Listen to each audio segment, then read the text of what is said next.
I-check ko muna itong mga thermostat. Ayan. Ito yung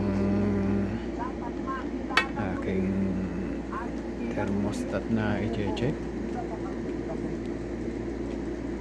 Ayan siya, yung connection niya. Ayan. Akin siyang i-check dito. Contact. Ayan, gumagana yung tester. Ayan, ibig sabihin buo yung connection niya dito sa loob. Ngayon, i-check naman natin to, yung kanyang temperature, kung paano, kung ayos ba siya o hindi, kung may singaw. Kasi pag may singaw na ito, hindi na po siya mag-automatic pagka nagkaroon ng butas dito o kaya dito o kaya ito, kahit saan ditong parte, basta pagka nakasingaw yung kanyang may laman po kasi itong parang oxygen para mag automatic switch siya pagka naka-reach siya ng lamig. Ngayon ipipermis ko ang tester. Ayan. I-check natin ngayon itong isa, yung sa temperature, at nagkuha lang ako ng tubig na may yelo. Ayan, ilalagay ko siya dito. Ayan.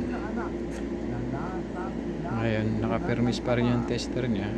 Pag na-reach niya na yung lamig na nakasetup sa thermostat, ayun, kagaya yun. Ayan, tumunog na, nag-automatic siyang close. Ibig sabihin na-reach niya yung lamig kaagad, kaya nag-automatic close siya. Ayan, naka-connect pa rin. Ayan siya. Ayan siya.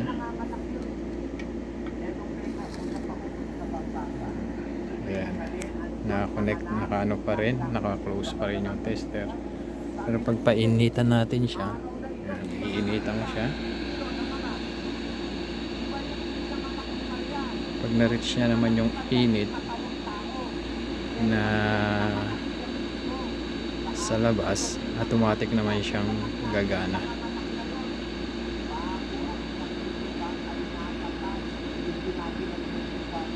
Yan yung tester, naka-close pa rin.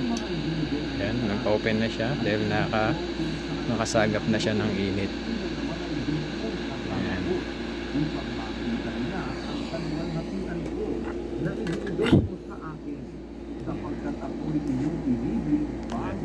Ibalik natin to. Ayan. Ayan, connection niya.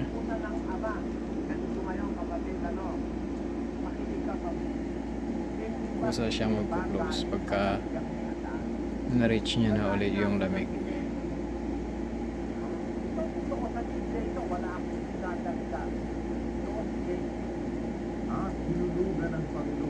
Ayan, nag-close na siya. Ibig sabihin, yung lamig na nakasetup sa thermostat na to, okay na. Ayan, naglagatik. Ibig sabihin, nag-automatic siya.